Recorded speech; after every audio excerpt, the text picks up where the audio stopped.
Welcome to my YouTube channel. વિદ્યાર્થી મિત્રો, આજે આપણે ધોરણ 7 ભાવિકની જે અસાઇનમેન્ટ આવી છે પૂરક પરીક્ષાનો એનો વિભાગ ડી જોઈશું. શું કીધું છે? બપોરે 12 વાગ્યાનું તાપમાન 0થી ઉપર 10 ડિગ્રી અંશ સેલ્સિયસ છે. જો એ 2 ડિગ્રી અંશ સેલ્સિયસ પ્રતિ કલાકના દરે મધ્યરાત્રિ સુધી ઓછું થતું જાય તો કયા સમયે તાપમાન 0થી નીચે 8 ડિગ્રી સેલ્સિયસ હોય, એટલે કે -8 ડિગ્રી સેલ્સિયસ હોય કયા સમયે, અને મધ્યરાત્રિનું તાપમાન શું હોય? હવે શું કીધું છે? પ્રતિ કલાકના દરે ઘટતું જાય છે. એટલે 10 હોય તો 8, 8 હોય તો 6, 6 હોય તો 4, 4 હોય તો 2, 2 હોય તો 0. તો આપણે એવું કીધું છે કયા સમયે તાપમાન 0થી નીચે -8 ડિગ્રી સેલ્સિયસ હોય. અહીંયા ભલે નથી કીધું, 0થી નીચે હોય એટલે એને -8 ડિગ્રી સેલ્સિયસ જ કહેવાય ને. તો એ શોધવાનું કેટલા ટાઈમે, અને મધ્યરાત્રિ એટલે 12 વાગ્યા એનું તાપમાન કેટલું હોય રાત્રે. ચલો, તો આપણે ખબર છે +10 અને -10. કેમ? સવારે કેટલો હતો? +10 અને પછી નીચે ક્યાં સુધી જાય છે? -8 અંશ ડિગ્રી. તો એમનો કરીએ 10 -8 તો કેટલો આવ્યો? 18 ડિગ્રી સેલ્સિયસ આવ્યો. તો હવે તાપમાનમાં 18 ડિગ્રી સેલ્સિયસના દરનો ઘટાડો થાય છે, અને દર કલાકે તાપમાન 2 ડિગ્રી જેટલું ઘટે છે. તો આપણે કરીએ અહીંયા 18/2 તો 9. તો 9 વાગ્યે તાપમાન 0થી નીચે -8 ડિગ્રી સેલ્સિયસ હોય. 9 વાગે, રાતના 9 વાગે. ચલો, બીજું કીધું છે મધ્યરાત્રિનું તાપમાન શું હોય? તો મધ્યરાત્રિ એટલે બપોરના 12 વાગ્યાથી કરી અને ક્યાં સુધીનું આપ્યું છે? રાતના 12 વાગ્યા સુધીનું. તો સમય કેટલો થયો? 12 કલાકનો થયો. બપોરના 12 થી મધ્યરાત્રિ સુધીનો સમય કાઢો, 12 કલાક. હવે પ્રતિ કલાકે તાપમાન 2 ડિગ્રી સેલ્સિયસ ઘટે છે.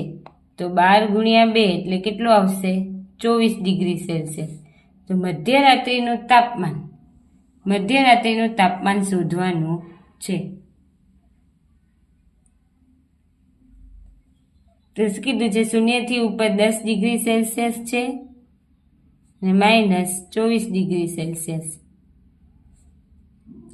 તો 24માંથી 10 જાય તો 14 ડિગ્રી સેલ્સિયસ. એટલે 12 વાગ્યે કેટલું હશે?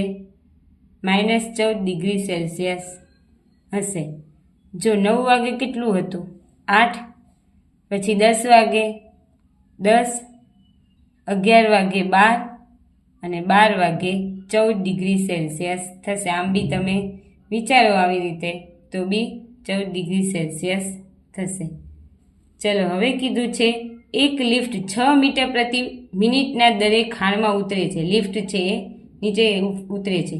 તે જમીનથી 10 મીટર ઉપરથી નીચે ઉતરતી હોય. પહેલાં ઉપર જાય છે અને પછી નીચે આવે છે. હવે આમાં જે માઇનસ છે એ શું સૂચવે છે? કે જમીનથી નીચે છે. આમાં માઇનસ લેવાનું હોતું નથી. જમીનથી નીચે છે એટલે માઇનસ દર્શાવવામાં આવે છે. પહેલાં જમીનથી ઉપર 10 મીટર ઉપર અને પછી 350 મીટર નીચે. તો આપણે ટોટલ એમને કેટલો સમય લાગશે? લિફ્ટ 10 મીટર ઉપર અને જમીનથી નીચે આવે છે. તો આપણે લિફ્ટે કાપેલું અંતર કેટલું થશે? 10 + 350 એ કેટલું થશે? 360 મીટર થશે. હવે આપણે શું શોધવાનું? સમય શોધવાનો છે. તો જો અહીંયા ઝડપ આપી દીધું છે, અંતર આપી દીધું છે, તો આપણે અંતરના સૂત્ર ઉપરથી શોધી લઈએ. ચલો, ઝડપ બરાબર અંતર છેદમાં સમય. તો આપણે સમય શોધવાનો છે. સમયના સૂત્ર કરતા બનાવીએ.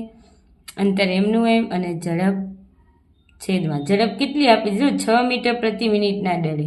એટલે અંતર કેટલું આવ્યું? 360 અને 6 મીટર.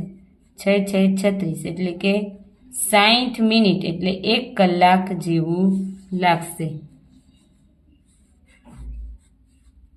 નો સમય લાગશે એને નીચે ઉતરતા.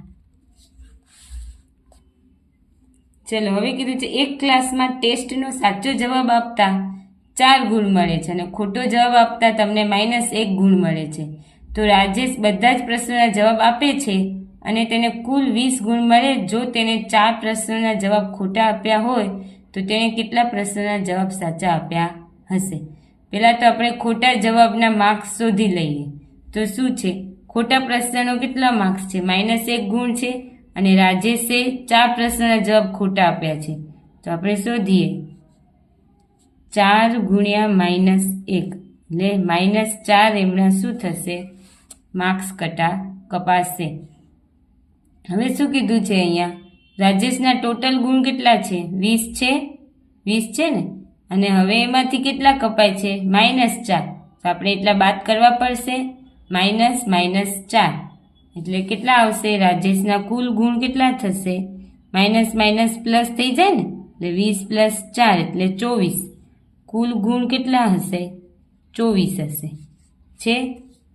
હવે શું કીધું છે? અને બધા જ પ્રશ્નોના જવાબ સાચા આપે તો સાચા પ્રશ્નોનો એનો કેટલો માર્ક્સ છે? 4 માર્ક્સ છે. તો આપણે જોઈએ હવે પ્રશ્નોના સાચા જવાબ આપ્યા હશે. પ્રશ્નોના સાચા જવાબ ટોટલ ગુણ 24 આવે. હજી એને સાચા ગુણ આપ્યા છે એવા કેટલા છે? 4 પ્રશ્નો છે. તો 4 × 6 = 24 એટલે એને 6 પ્રશ્નોના જવાબ સાચા આપ્યા હશે. 6 પ્રશ્નોના જવાબ સાચા આપ્યા હશે. જો પહેલાં તો માઇનસ કેટલા થાય છે? -4. તો ટોટલ ગુણ છે એમાંથી માઇનસ કરી તો આપણે કુલ ગુણ એને કેટલા આવ્યા હશે? આમ તો 24 આવ્યા હશે. માઇનસ થઈ ગયા 4 એટલે કેટલા થયા? 20. એ શોધ્યા. હવે આપણે ખબર છે સાચા જવાબ કેટલા હતા? કુલ ગુણ 24 હતા અને એમાંથી સાચા જવાબ માટે કેટલા માર્ક્સ મળતા હતા? 4 માર્ક્સ. તો 4 × 6 = 24. તો એમના 6 પ્રશ્નો સાચા હશે. ચલો હવે કીધું છે એક કાર 1 લીટર પેટ્રોલનો ઉપયોગ કરી 16 કિમી અંતર કાપે છે. તો તેને કારે 2.3 લીટર પેટ્રોલનો ઉપયોગ કરી કેટલું અંતર કાપે? તો આપણે ખબર છે 1 લીટરમાં 16 કિમી અંતર કાપે. તો 2.3 લીટરમાં કેટલું અંતર કાપે? ચોકડી ગુણાકાર 4 તેરી એટલે 4 દુ 8, 9 10 ને 11 એટલે 11/4 ગુણ્યા 100. 4 × 4 = 16 એટલે કેટલું આવશે? 11 × 4 = 44 કિમી અંતર કાપશે. કેટલું કાપશે? 44 કિમી અંતર કાપશે. ચલો હવે જોઈએ બીજું 5મો પ્રશ્ન. શૈલીએ તેના બગીચાની એક હારમાં 4 છોડ રોપ્યા છે. 1, 2, 3 અને 4. તેની 2 છોડ વચ્ચે 3/4 મીટર અંતર છોડ્યું છે. હવે જો આનાથી આના વચ્ચે 3, આનાથી આના વચ્ચે કેટલાનું અંતર છે? અહીંયા 3/4, અહીંયા 3/4, અહીંયા બધાની વચ્ચે 3/4 અંતર છોડ્યું છે. જોયું છે તેણીએ 2 છોડ વચ્ચે 3/4 મીટર અંતર છોડ્યું છે. તો પ્રથમ અને છેલ્લા છોડ વચ્ચેનું અંતર શોધો. તો 1, 2 અને 3. તો પ્રથમ અને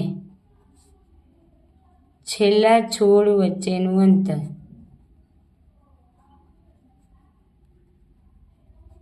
બરાબર 3 કેટલી વાર આવ્યા? 1, 2 ને 3 વાર. 3 × 3/4 એટલે 3 તેરી 9.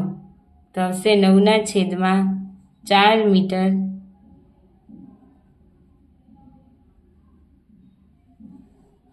અંતર થશે. જો અપૂર્ણાંકમાં કહે તો 4 દુ 8 અને 1 9 મીટર અંતર થશે પહેલા અને છેલ્લા છોડની વચ્ચે. હવે કીધું છે લિપિકા દરરોજ 1.3 કલાક એક પુસ્તક વાંચે છે. તેણી આ પુસ્તક 6 દિવસમાં આખું વાંચે છે. તો આ પુસ્તક વાંચવા તેણીએ બધું મળીને કેટલો કલાક ફાળવ્યો હશે? કેટલો કલાક ફાળવ્યો હશે? તો પહેલાં તો જોઈએ આપણે આને અપૂર્ણાંકમાં ફેરવી દઈએ. તો છે 4 × 1 = 4, 5 × 6 ને 7/4 કલાક એક દિવસની આટલી કલાક વાંચે છે, તો કીધું કે 6 દિવસમાં એ પૂરું કરે છે, તો કેટલી કલાકમાં? તો 6 ગુણ્યા 7/4, 4 દુ 8, 3 દુ 6, 7 તેરી 21/2 કરીએ, 2 10, 10 દુ 20 ને 1, આટલી કલાક ફાળવ્યા હશે.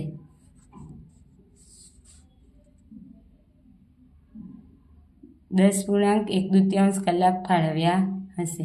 ચલો હવે કીધું છે સંગીતા 1 કલાકમાં એક પુસ્તક 1/3 ભાગ વાંચે છે. એક પુસ્તકનો 1 કલાકમાં 1/3 ભાગ વાંચે છે, તો તેને 2.1 કલાક પુસ્તકનો કેટલો ભાગ વાંચશે?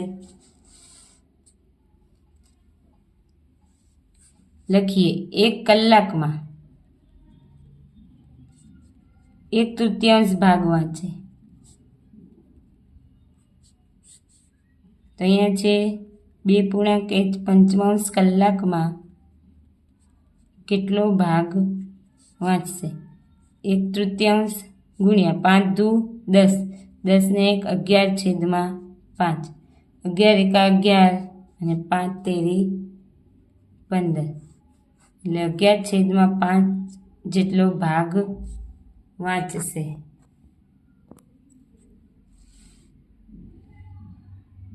ચલો હવે જોઈએ 8મો દાખલો. સૈનિકોની પરેડમાં 2 સૈનિકો વચ્ચેનું 5.4 ફૂટની જગ્યા રાખવામાં આવે છે, તો પહેલા સૈનિક અને 5મા સૈનિક વચ્ચેનું કેટલું ફૂટ અંતર હશે? હવે અહીંયા શું કરવાનું છે? જો પહેલા સૈનિક આ બધા વચ્ચે, બીજો આ, ત્રીજા વચ્ચે આ પહેલો, બીજો, આ ત્રીજો, આ ચોથો અને આ 5મો. આ એક પહેલા અને બીજાની વચ્ચે, બીજા અને ત્રીજાની વચ્ચે, ત્રીજા અને ચોથાની વચ્ચે, ચોથા અને 5માની વચ્ચે. થયું? તો આપણે કીધું છે તો આ પહેલો સૈનિક અને આ 5મો સૈનિક એની વચ્ચેનું અંતર તો કેટલું વાર આવ્યું? 1 2 3 ને 4 વાર આવ્યું ને? તો આ લખીએ 4 ગુણ્યા, સરવાળો કરીએ આપણે આ બધાનો, 5 5 5 એટલે 20/4, 4 પંચા 20, એટલે કે 5 ફૂટનું અંતર હશે. કેટલું હશે? 5 ફૂટનું અંતર હશે. સરવાળો કરી તો થયો ને? 5 + 5 + 5 + 5 20, 20ના છેદમાં છેદ સરખા છે એટલે 4, એટલે પહેલા અને 5મા સૈનિક વચ્ચે 5 ફૂટનું અંતર હશે. ચલો હવે 9મો. 1 લીટર પાણીની બોટલમાંથી 7 બાળકો પાણી પીવે છે, તો 1 લીટરમાંથી 7 બાળકો પાણી પીવે, તો તમારી જોડે 1.5 લીટર પાણીમાંથી કેટલા બાળકો પીશે? તો 7 ગુણ્યા 7 એકા 7, 7 8 9 10 11 12 છેદમાં 7 તો છેદ, 7 7 ઉડી ગયા એટલે 12 બાળકો પાણી પીશે.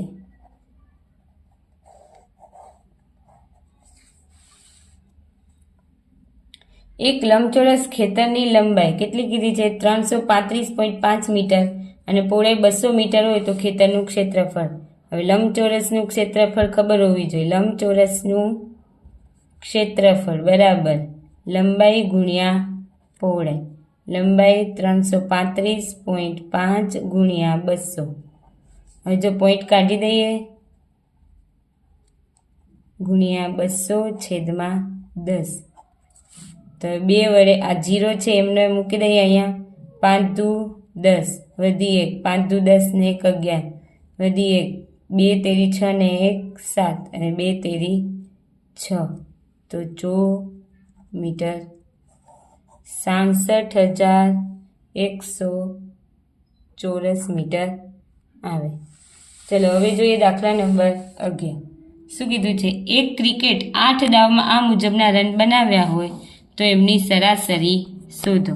તો ચલો, સરાસરીનું સૂત્ર છે સરાસરી અને મધ્યક એક જ થયો. સરાસરી બધા અવલોકનોનો સરવાળો 58 + 76 + 40 + 35 + 46 + 45 + 0 + 100 છેદમાં કેટલા છે? 1 2 3 4 5 6 7 ને 8.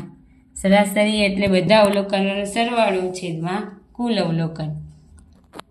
હવે સરવાળો કરીએ આવી રીતે. અહીંયા 58 76 40 35 અને 100. જો 5 ને 5 10, 6 ને 6 12 અને આ 8. 8 9 10 વધી 1 3 30 થયા. અહીંયા આવશે વધી 3. 7 ને 3 10 15 16 17 18 19 20 21 22 23 24 25 26 27 28 29 30 વધી 3 એટલે કેટલું આવ્યું? 400. જો ફરીથી કરી દેવાનું. 30 થયા. આ 4 1 4 4 દુ 8 4 તેરી 12 13 14 15 ને 5 20 20 ને 7 27 27 ને 3 30 વધી 30 નો 0 વધી 3 3 ને 1 4 એટલે કેટલું થયું? 400 ભાગ્યા 8. હવે 8ના ઘડિયામાં 40 આવે. હા, 8 પંચા 40 અને આ 0 એટલે એની સરાસરી કેટલી થઈ? 50 થઈ.